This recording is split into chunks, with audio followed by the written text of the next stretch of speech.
districts. Then you got the utilities, and they're the ones that if you convert from septic to central sewer, they're creating those biosolids. And then what they do with the biosolids is they put those out into the agricultural areas, and that's used as fertilizer at that particular point.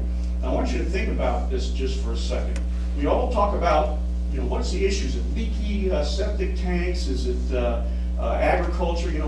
Exactly what is the problem here? Well, think about this for a second. If you got some leaky septic tanks, they may be out there. They're going to be several hundred feet or 1,000 feet away from the waterway. They still have to go through the soil and eventually leak their way to the water itself. And it's the nitrogen that goes, not necessarily the phosphorus. Now, what if you took all that material, dried it out, and instead of it having to filter through soil, you just deposit it on the land where it can just be washed off with the next rainfall event into the swales, ditches, and canals? What do you think is going to cause more nutrients to go into the waterway? It's not this small leaking of the septic systems, and I'm going to get into a little bit more of that in just a second. It's when you just flat apply it to the ground and it gets washed right in into the ditches and canals, and it ends up in the rivers, streams, bays, and estuaries. And this whole thing is driven by nutrient import and export, and it's not that complicated.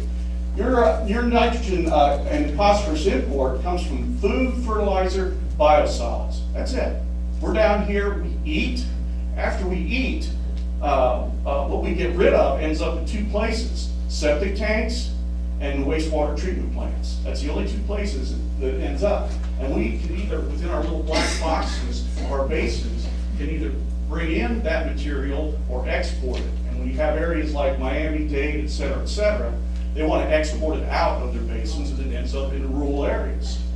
Then our export, once it's in the basin, here's your exports. You have citrus, cattle, row crops, and I'll throw in sugarcane as far as the row crop. And then sometimes you might export biosolids out. So what we're looking at is how much is being imported versus how much is being exported. If you're bringing in 4 and you're taking out 1, then you're loading up 3 every time, every year. You understand what I'm talking about? The box, you start filling that box up with rocks, put 4 rocks in, take 1 out, the rocks end up filling up the box. And so that's what we want to look at, is what is those imports and export numbers. Now, there's only 2 places in the state of Florida where water quality is really improving.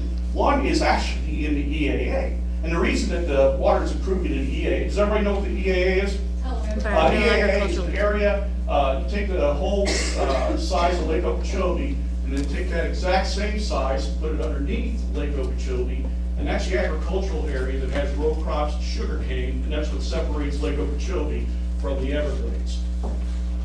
And so in the EAA, because of our tax dollars, we're building reservoirs, the Water Management District, and in conjunction with some core projects as well. We're building reservoirs in there that attenuates the water and helps clean it up. So in the EAA, the water is getting a little bit better. The other place that the water's getting better is in Tampa Bay. But Tampa Bay, it's not getting better because of the Tampa Bay National Estuaries Program. I mean, I love Holly Green and the group over there. But what happened in Tampa Bay is that around 1979 to 1982, they did 2 things. There was a big wastewater treatment plant there called the Hookers Point Wastewater Treatment Plant that took all the wastewater from that area around Tampa and it was actually discharging right into Tampa Bay. So they stopped that back in 79 to 82. So it was no longer discharging into the bay. The other thing that happened was the fertilizer industry. You got the phosphate areas up there in Central Florida that were creating manufactured fertilizer. They started doing best management practices, and the way that they were loading the material onto the ships got cleaned up as well. And because of that period right there, you see a big improvement in what's happening with the seagrasses and the chlorophyll A in Tampa Bay. So these are just 4 different places in Tampa Bay. You can see they all show in that 1979 to 82 that drop. And from that drop, 1982, you've been seeing a recovery of seagrasses in Tampa Bay. Those are the only two places. So what do you need to do to clean the water up? You've got to attenuate the water, clean it up. And then you also have to reduce the load, get the load out of the water. And what's the best way of getting the load out of the water? Well, I'm going to finish my discussion on septic tanks. You got septic tanks that are leaking. Leaking septic tanks will put nitrogen into surface waters. It actually flows. Here's your septic system up there, effluent. Your nitrates will go and end up in the waterways. Phosphorus, on the other hand, when it's in the soil, about 3 feet or so, 3.5 feet, if it's buried in the soil, it stays in the soil. It's actually, phosphorus is attenuated, and it stays there. So, let's take a study like what we did for 5 years for the urban tributary monitoring. This is in the St. Lucie estuary. 45 stations were measured for 5 years. They were measured every time there was a rain event. And here's what we found. We found that for nitrogen, now this red line that comes across here, that red line is numeric nutrient criteria for the state of Florida. That's where you don't want to exceed. And what you'll see is in the nitrogen, it stays all pretty much well below that numeric nutrient criteria number. Now, where you see those peaks, those are where you actually have septic tanks that are leaking. Remember, because the nitrogen moves, the phosphorus doesn't. But here's what we were seeing. What we were seeing was phosphorus on over 2/3 of the sampling sites for a 5-year period were all exceeded in phosphorus. So what does that tell you? It's not septic tanks. It's fertilizer that's causing these spikes to occur. I mean, there's no question about it. Okay. The other thing, this is from IFAS, the Institute of Food and Agricultural Services from the University of Florida. They're the main group that you go to talk about agricultural stuff.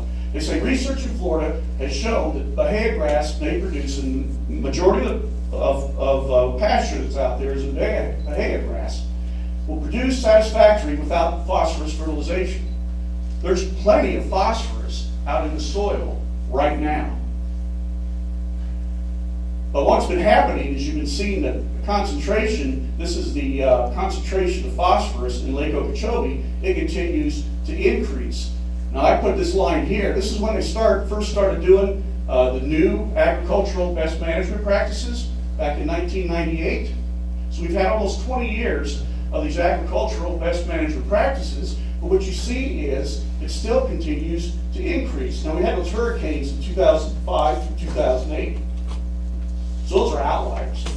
So where we are right now in 2017, we're still in that little bit of an upswing. It's starting to level off a little bit, but here's where we need to be. We're at 117, we'll just call it micrograms per liter, that's just a widget. But we need to be down to 40. We're at 117, we need to be down here at 40. So how do we get there? Apparently 20 years of agricultural BMPs isn't getting us there very quickly. In the 10-year period from 2006 to 2015, analysis was done for the basins going into Lake Okeechobee, and the bottom line on it, there were no sites with decreasing trends in any of the parameters. Okay, so got to keep that in mind. How great of our BMPs working so far. And there's so much phosphorus, legacy phosphorus out there right now.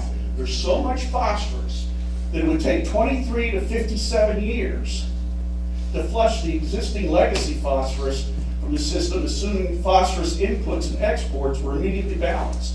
I think that means that if imports equal exports, and we'll see what those are here in just a second, if they were completely balanced right now, you still wouldn't need any phosphorus for 23 to 57 years. So how much phosphorus do you think we should be putting out in those agricultural lands around Lake Okeechobee? Zero. We don't need to for the next 50 years. So let's also look at, again, where the gorilla is in the room. When you do your lawn turf ordinances, which we all should be doing, you're only dealing with about 6% of the total amount of nitrogen that's in the state, and about 3% of the phosphorus. The big gorilla in the room, the 80%, 85% is agriculture. Again, no question, this is it. Bottom line, everybody can see it, it's right there. This was a quote when we did a investigative report, Jim Weimer with Florida Today, and what was said by the agencies from FDEP was, well, any agricultural activity for fertilizing land, there's going to be trace quantities of nitrogen and phosphorus leaving the site. But state laws and rules act to minimize the nutrient migration. Now what that is, that's spinning like a rotisserie chicken, is what that is. Trust us, we got it all under control. We're doing all we can, so we can't do anymore. Okay, so remember those the biosolids I was telling you about. First, we're starting off with everything is B biosolids. 100,000 goes to the landfill. 100,000 just gets applied from truck tankers right onto the land. And then I was talking about that other 100,000 that gets mixed with landscape material, and it makes almost twice as much Class AA. Now, just because it's mixed with the landscape material, it's still got the same amount of nitrogen and phosphorus in it. If anybody really cares, it's 5.5% nitrogen and 2.2% phosphorus. And if you had FDEP coming in here giving you a presentation, what they would say is, well, the biosolids that we're putting out here, you'll note that we're not putting any of these biosolids anywhere around Lake Okeechobee. But what you don't know is they're only talking about the B biosolids. Right. Twice as much biosolids as the AA biosolids. And there's where your AA biosolids are doing. This is compliments of Luke DePrill with an investigative report we did with the TC Palm. I don't know if you saw it a few weeks back or so. So look at that. Now you put the two together, and you go to the EPA website, they'll tell you 82% of the lakes and streams in Florida are impaired. Well, okay, I can almost see that. And you got twice as much, the stuff that's purple, that's twice as much, and that's the AA. So, what happened? Well, back in 2004, 2005, I don't know if y'all were here or not, but Martin County, we banned the application of Class B biosolids by ordinance. Now the AA you can't touch because, again, there's something that's called the Right to Farm Act. It's both federal and state, and what they will say is, as long as AA is called fertilizer, you put the lipstick on the pig, it's no longer a pig. It's not biosolids. But here's where the biosolids were going in 2007, 2008, 2009. That's when Audubon also did a study on the biosolids that were going into Lake Okeechobee. And what they did was basically get rid of the B, but the AA's are still going in here, and they're still going in the same places that they were going in before. And actually, the amounts have increased, and I'll show you why here in a second. The other thing is when you do put B on soil, they'll say they're doing something that's called a nutrient management plan. Now here's a nutrient here's something from the 2013 summary. And what this shows you is here's 10,000 dry tons of biosolids. Here's 10,000. Here's 10,000. That's 1,100 acres, 2,300 acres, 4,500 acres. Now how management is occurring when you can put 10,000 tons on 1,000, 2,300, or 4,500? Where is the management that's going on here? And I'll take, here's a worksheet. Now if you can take these nutrient management plans, and they're about, 700 pages. I mean, they're really thick. 400 pages are just copies right out of the SCS soils manual. Another 200 or 300 pages are just copies right out of EMP manuals for Soil Conservation Service. Then they'll kind of break down each of the different sites, the fields that they're going to be putting material in. And what they'll say is, after the new regulations, which were in 2010, we consider both phosphorus and nitrogen. Like where they used to just consider mainly just nitrogen. Well, they don't really consider both, even though they say they do, and it's not and, it's or, one or the other. Now, if you're putting biosolids on land based on phosphorus, you can only put on, relatively speaking, maybe less than a ton. If you put it on based on nitrogen, and I'll tell you why in just a second, you'd be able to put on like 3 to 5 tons. And it's not and, it's or. So everybody wants to figure out, how do we get it so that we get it based on nitrogen? Well, here's the worksheet that they use for phosphorus to get it negated. They'll basically say, and remember I was talking before about if phosphorus is 2.5 feet in the ground, it doesn't move? Well, that's not where this stuff's going. It's going right on top of the ground and can be washed off. And here's a worksheet. What's the runoff potential? Very high, 8. What's the leaching potential? What's leaching? Leaching is going into the ground. So you got a high runoff potential, low leaching potential, and yet the potential to reach the water body is low. This is from an actual plan that was done in 2013. Well, I'm not going to say. I mean, it's not their fault. It's not that landowner's fault, because they're enabled. They're enabled by FDEP and FDAX, Florida. Florida Department of Agriculture. Right. Okay. So anyway, and here's their reason. The citrate is low because the runoff would discharge over land before reaching any water body. And they're basing that on setback requirements. But the setback requirements for Class B isn't based on taking nutrients out of the water. It's separating people from bacteria.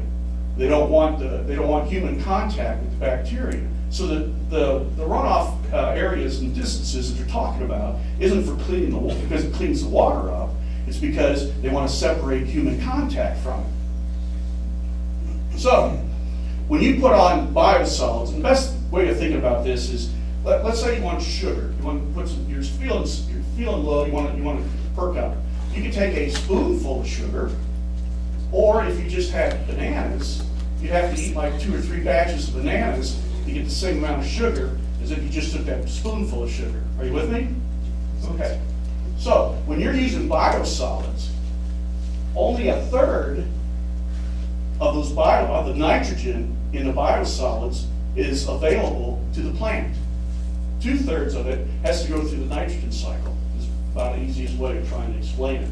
So when you're putting it on, it's not like if you wanted to put it on so it's one-on-one, you put on like ammonia, like NH3 is almost sugar to plants. If you put it on relative to a like biosolids, only 1/3 of it is available. So here's what happens. IFAS would recommend that you have 160 pounds of nitrogen per acre. And if you're putting that on, even if you had no phosphorus, you wouldn't put on more than 17.6 pounds of phosphorus. So to get 160 pounds usable, you got to put on 398 pounds, which is almost 400 pounds. And then when you're doing that, the phosphorus just comes along with it. And so you're putting on 175 pounds of phosphorus when even if the crop needed it, and how much, those crops out there, how much do they need? 0. But if they did need it, you wouldn't put more than 17, and you're putting on 175, 10 times the amount of phosphorus. I mean, we're just loading the phosphorus on those lands, and maybe we could do better. They have no problem. This is the primary and secondary canal systems that are out there. This isn't even the ditches on the land. This is just ditches, the C-44 canal north and south of the C-44 canal. And the point is, there's no problem getting surface water to get into ditches and canals and end up in the streams, rivers, bays, and lakes. Gary, can you go back to that for a second? If you don't mind, sorry. Would you say that again for me? What are these images? These 2 images, this is C-44, see that line there? Mm-hmm. And I didn't get all, this is actually Palmar. So I wanted to get an area south of the C-44 and an area north of the C-44. So those are all the ditches Yeah, but no, but those are just, those are only the major ditches that get the water through the basins. When you get into the properties themselves, there's, 1,000 more ditches that are out there, plus the swales. And again, the point is, there's no problem of washing this material off and ending up in the surface waters. Now, what we do as municipalities, whether it be a city or a county or whatever, we produce these things called the AA biosolids. And here is from Lee County, and this is they even have the, I call it the goal, but Everglades ecosystem restoration within their manual. And they even say, Lee County will produce AA, it's termed fertilizer, it can be applied unrestricted, and it can be applied within the protection plan areas for Everglades, Okeechobee, and North Estuary, where the land application is prohibited. So it's almost like it's almost gloating that you can take this stuff, convert it into AA, and then dump it out there totally unrestricted. And this is what Lee County's doing. And actually, every county does this. Palm Beach County, Martin County. I mean, we all do this. And the reason that we do this is we're kind of enabled by the agencies to be able to do it. Remember, the law says that you can put this stuff out unrestricted. So if you're a commissioner or something like that, if the wheel ain't squeaking, you don't want to really do anything about it. The utility directors that are out there going, right now, all we've got to do is put this stuff in trucks, and then they drive out the driveway, and we don't need to worry about it anymore. The ag people are out there going, hey, this stuff's almost free. They're giving this away. Sometimes they even pay us to take it because it's really waste that's being deposited on their properties. So it's like, if you ask a farmer how much fertilizer he'd like to have, he'd probably go, well, what you got? Okay, I'll take every bit that you got. And so the document goes on, it says 80% of the materials is put on ag lands, it's sold out and spoken for 5 months in advance. And they're looking to expand the facilities. And that was from the document that was written in 2013. I don't know what they've done since then, but they're wanting to do even more. And they'll even tell you, and that's, in 2013, that was 456,000 pounds of phosphorus that they went and put out on the lands around Lake Okeechobee, Tampa Bay, and Charlotte Harbor. If you look at the Lake Okeechobee contributing basins, the amount of phosphorus import is 3.5 times export. Remember when I said it would be 23 to 57 years if they were equal? Well, right now, we're at 3.5 times.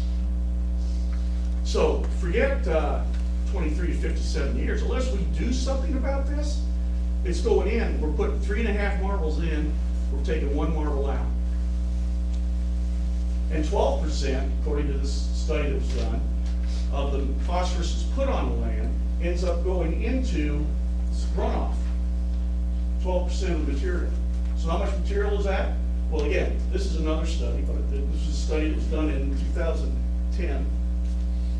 Class AA that was going in was 877 tons.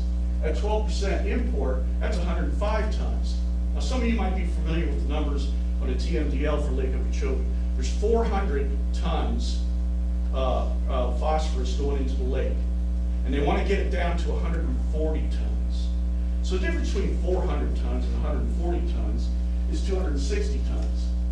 105 tons. Now, I'm not saying all that 105 tons ends up in the lake, but a big portion of it does, and it's substantial. And so this goes back to when you hear those voices from the agencies telling you, oh, we're only putting in trace amounts. That ain't trace amounts. That's a lot of it. So what's the solutions of these? Okay, one solution is there's actually areas in the world, now I hate throwing this up here, but the point is this, like in the Caribbean, in middle of North America, everybody know where the breadbasket is? We're pulling out corn, soybeans, wheat, and all like that from the Midwest. They need nitrogen and phosphorus up there. The Caribbean needs nitrogen and phosphorus. The reason they need that is because they've been pulling sugarcane out of the Caribbean since the 1500s. Central America could use it. So one thing that you can do with it is just, can we figure out how we could transport it out of Florida? Or, here's another example. I like this one, and I could go into 7 or 8 different examples, but I'm just gonna take one to say, here's something that maybe we ought to be considering. This thing is called an omniprocessor, and the best way of thinking about it is it's an electric power plant. This is Oh, don't worry about it. They've listened to me so far. Everybody hear me? Yeah. Okay. Think of this as a power plant that's fueled by biosolids. So what you get out of it is electricity. You can put a module in there to actually pull the ammonia out. If you didn't put that module in there, it would just go and be converted into N2, which is our atmosphere. Remember, 80% of our atmosphere is N2, the rest 20% is oxygen. But you can't collect it if you put a little module in there. Then you get water, and elemental phosphorus ends up in fly ash that's in there. The electricity can be sold. The phosphorus with the fly ash can also be sold. The market price on that is around $18 a ton. What does it cost for land application of biosolids? Well, it ranges from 50 to 200. I know that's a big wide thing. I'm sorry. This was the source I got. We just got to deal with it, right? So it can range from $50 to $200. That's from an IFAS source. So if we were to take, say, one of these power plants, and it can go anywhere from 10 to 12, a small unit can do 10 to 12 dry tons, up to say around 40 tons. 40 tons is a pretty big unit. Costs about $14 million. And I asked them what their operating cost was. They said their operating cost was $225,000. Well, I just doubled that. I said, I don't know if I believe you or not. I'm just going to double it, bring it up to 500. Okay. So if you just do a 20-year straight line cost on something like this, straight line cost would say it costs around $94 per dry ton. Now that doesn't include selling electricity or selling the fly ash or anything else. I'm just dealing with costs right here. I got to try and keep this as simple as I can. So $50 to $200 is what it's costing us now. Right now, if it was just cost, and this would still go down, because I doubled the operating costs, and I'm not talking about the electricity that you could sell. How much electricity you sell? With this one, this unit here, you can sell about $70,000 of electricity a month, based on 1 cent per kilowatt hour. But I mean, just for some people that want to put that in their mind. But I mean, you can get over $70,000 in revenue. You also get rid of certain things that's required in the process that you have in wastewater treatment. You get rid of anaerobic digestion, you get rid of aerobic storage ponds, you don't have to do the composting, you don't have to do the landfill. Landfill costs are actually almost double land application. So again, that makes it cheaper. Are you standing up because you're going to throw me out? I'm never gonna throw you out. Okay. But we are getting close. So Okay. I wanted to ask if, if anybody has some questions at this point, and if Gary will tie this up in the next 5 minutes. Right. Let me go to the last slide. Well, urban retrofitting costs you $6,000 a pound for phosphorus. SDA's rule, $120. Omniprocessor is $2.14 to take care of all the phosphorus by implementing one of those, where you don't have to now take the material out of the water. You can do all the biosolids that are going in Lake Okeechobee with 3 units, cost you $72 million. If you had to remove just the discharge, just the 12% that goes into the water and clean that up, that'd be $504 million.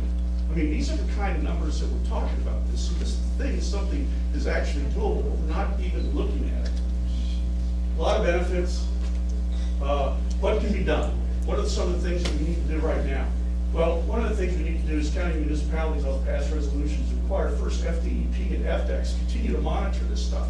Because they tried in 2015 to eliminate all the monitoring requirements for fertilizers for AA and B fertilizers, as well as other fertilizers besides that. That would be like totally flying blind. We have no idea what these kind of numbers are. And the other thing we should do is send, talk to our counties and municipalities to pass resolutions for their consideration. Looking at here, municipalities and city councils, if we could get them, we don't have to do it tomorrow or next year. But I mean, even in 10 years, we could just say 10 years from now, we want to convert from land application of all this. You're saying, Gary, you mean all over the state of Florida? I'm going, yeah, all over the state, complete zero applications, because we don't need it. The ag people don't need it. They don't need the phosphorus. The phosphorus always comes with the nitrogen. And my last slide here is what our current program is for dealing with our biosolids. With that, I'll shut up.